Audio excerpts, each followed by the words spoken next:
Welcome to Lunch with Legacy Leaders, a weekly talk show with local and national thought leaders discussing issues impacting the Black community. Now introducing our host, Miss Ann Marie Sorrell.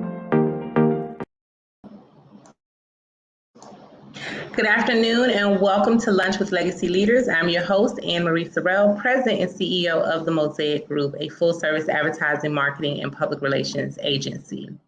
Today, before we get started with our broadcast, I'd like to thank our sponsors for making this broadcast possible. Thank you to the Mesman and Dover Accident Attorneys, AARP, the Florida Lottery, FAMU Mary, and All of Us Research Program at the University of Miami. Today, I am joined by Mr. James Nixon, who is the new Vice President of 10 North Group, which is formerly the Opelika Community Development Corporation, which recently had a name change, 10 North Group. And James is taking over or transitioning from the ranks of Dr. Willie Logan, who we've had here before, talking about the 10 North Group. So welcome, James. Thank you, Ann Marie. I really appreciate the invitation to join Lunch with Legacy Leaders. Absolutely. Well, you're welcome, and we are happy to have you here. And for our audience who don't know you, James, I'm just going to do a little snippet of your bio, but then I'm going to ask you to tell us more about your background. But bear with me a moment. Let me just tell everyone about who you are. James is an innovative operations executive, business architect, and brand strategist. He applies simple principles he's learned and cultivated from his lifelong experiences of growing up in small businesses and from leading complex corporate enterprises, healthcare specifically. His vast and demonstrable background include hospital and system level strategy and operations, mergers and acquisitions, growth development, and entrepreneurship, including turnarounds, crisis management. So James, what led you to the 10 North Group? Based on your background in healthcare, for example? Absolutely. So I consider the work at 10 North Group, and what led me to us partnering together is really getting back to passion work. I grew up a community kid in my family's funeral homes, so really believe in entrenching myself in the communities that we live and work. What was so distinctly interesting about the 10 North Group, formerly Opelika's Community Development Corporation, is not only the diversity of business enterprise that we have going on, but the impact that we have on the lives of those who live and work directly in our communities that we provide housing for, but the greater community at large. Awesome. So now we've had Dr. Logan here, and he talked a little bit about 10 North Group. So for those who may not have tuned in before or may need a refresher, tell us more about the 10 North Group and what exactly it is that you all do in the community. Definitely. So the 10 North Group originally started out as the Opelika Community Development Corporation a little over 40 years ago, 43 years ago exactly. It was founded by our Chief Executive Officer, Dr. Willie Logan, who continues to be on board with the organization and is looking for the continued scale growth of the organization. So the core of the organization is affordable housing developer and community builder. In our history, 10 North Group has built over 2,500 units of affordable housing, represented over a little over $450 million of investment. Our current real estate portfolio includes historic properties, commercial parcels, and over 1,200 affordable housing units. We also have a contingent of programming. So social, economic, and financial programs. We serve over 4,000 youth, 6,250 children and families, and close to about 2,500 first-time home buyers. And we also have a CDFI, which is an entity that provides loans and technical assistance to over 1,500 small business owners and entrepreneurs. With it, we're exploring right now the arts, the community engagement, and really policy and advocacy work in the ecosystem that we're building. Awesome. So I know that this is a new role for you. And as succession planning happens and new leadership comes in, it's important that leaders also have kind of like their own vision as well. Would you care to share what your vision is for the organization? Of course, Dr. Logan has done an exceptional job of the work that he's, done so far and to bring the organization to where it is so far. But what is your vision for moving it forward the next 3, 5, 20 years from now? Our vision is really that of the same, and it's really about scale growth and continued sustainability. We have a key interest right now in the redevelopment of Opelika, the downtown Opelika area, where we've been meeting with community planners and entities alike in developing what it looks like to revitalize the city downtown landscape. One of the key things is one of the very unique things about Opelika is that it's all designed around Arabian Nights or Moorish architecture. So a lot of the components is really to revive some of the original architecture that brought the city to life and made it that much more unique. We just recently met with a local resident architect who is designing a trail for the community to be a community and visit a destination location for the area. So particularly in the development of real estate is continuing on that legacy and strength and building upon that. Particularly in the art space is something that's a lot newer to Opelika CDC or 10 North Group is the investment and the bringing of arts to the community, from the investment of fine arts, programming of arts acquisition, arts exhibit space. In that regard, we had an invitation to Art Basel last year, and we'll have another one this year. So our goal is really centered around the development and bringing shining lights on the city of Opelika as a destination place. But one of the backgrounds of the rebranding of our organization to 10 North Group is really to show, again, our scale of growth, but to where it's agnostic of geography. However, it still has a specific tie to the legacy. 10 North is what's considered, Opelika has always been considered 10 miles north of the city of Miami, and age-old stories of telling about the story of Opelika. So that's what gives us that grounding of Opelika. But we also service areas from Miami Gardens, North Miami, and further. That's good to know. And thank you for sharing the history of the branding for 10 North Group. So tell us about some of the upcoming events and initiatives that you have. And then one that I was particularly interested in, because that's happening again next month, is Formula One coming to Miami. Can you tell us a little bit more about the Formula One Business Fund as well? Yes. So we have a host of events that are launching throughout the remainder of the year. We're working on a community calendar so that we can share those activities. As you know, Juneteenth is approaching, and we'll be working on a festival and standing up a next exhibition in our ARC, which is our exhibition space. Currently, we have the Genius Species on presentation there, where we've had 7 artists from around the country display their works around Women's History Month and Black women's in the what we call the Genius Species.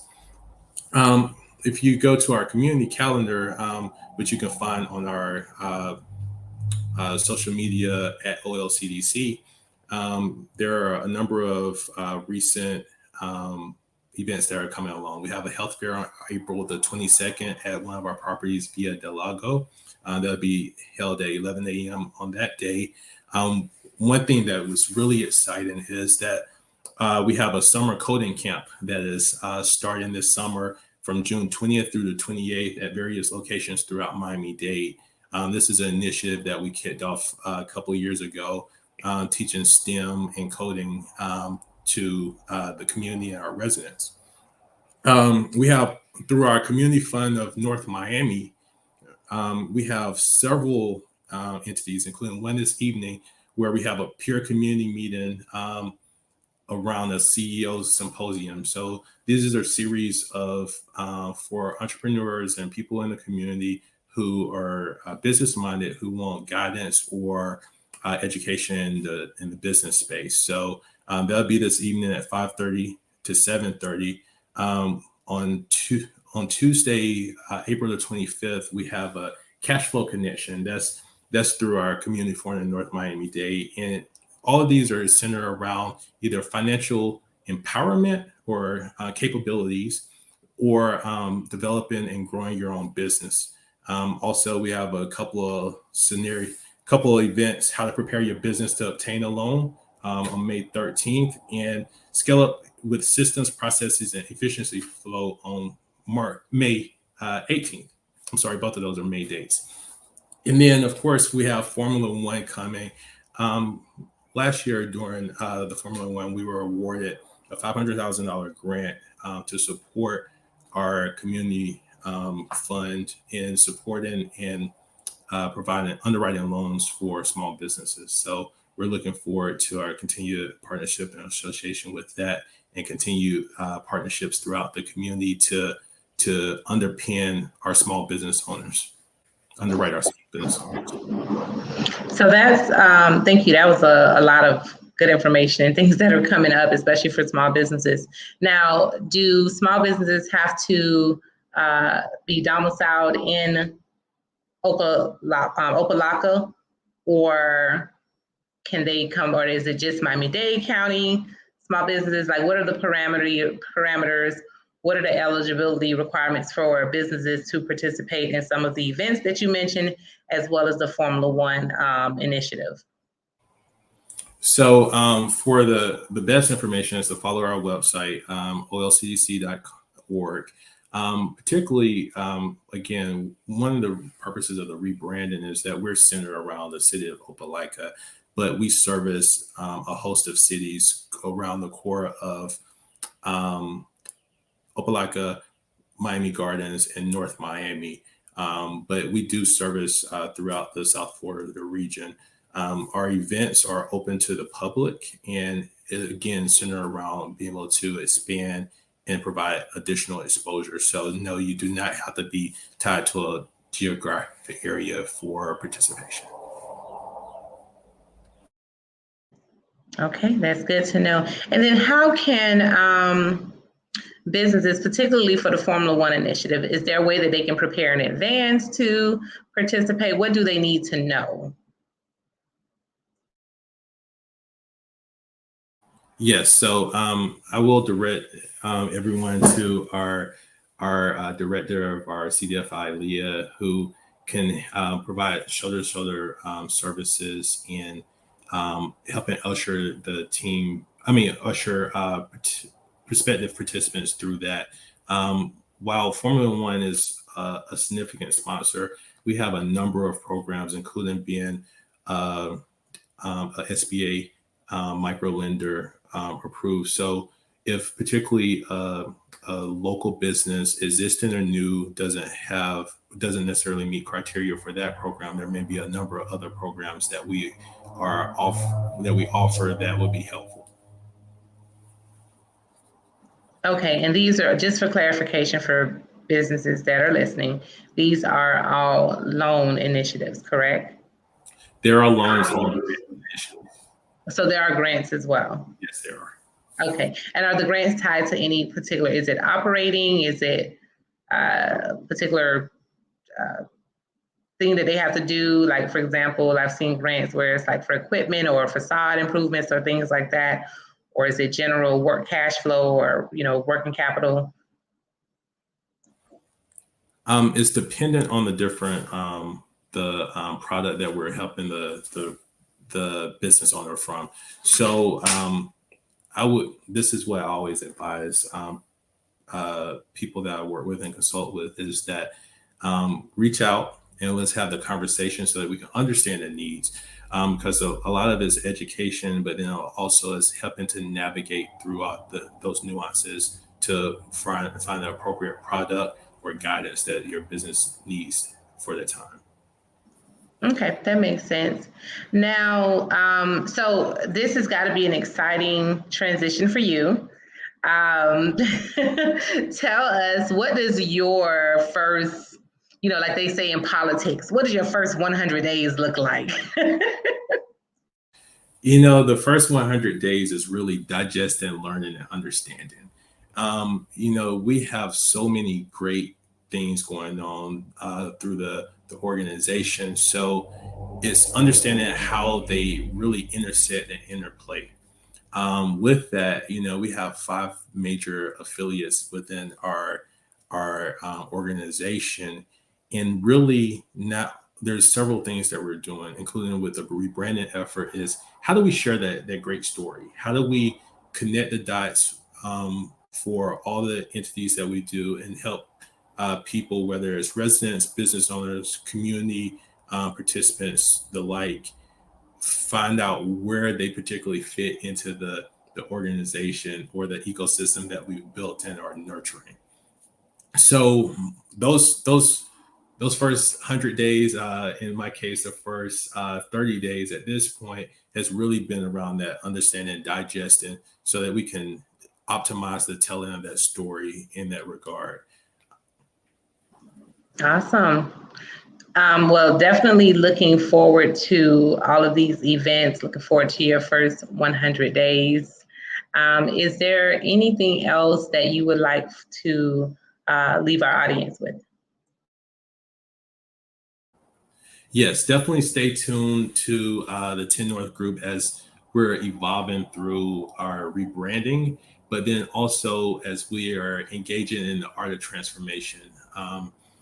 There's amazing things going on in the organization, but specifically in Opelika, in the sense of we have such a storied history, but then we have such a even brighter future.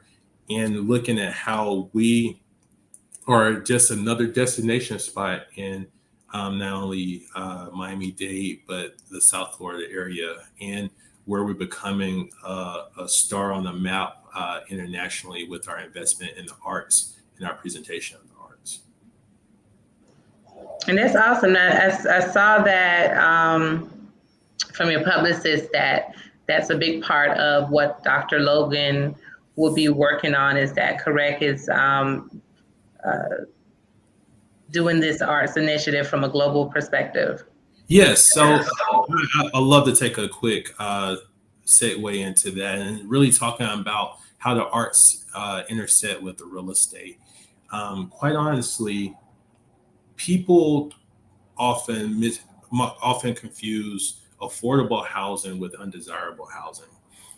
That's not the case. So our goal is particularly to incorporate the arts into our residential developments to make them actually desirable places, whether it's existing properties that we've acquired or those that we're developing, for which we have a number of parcels that we will be developing over the next 3 years.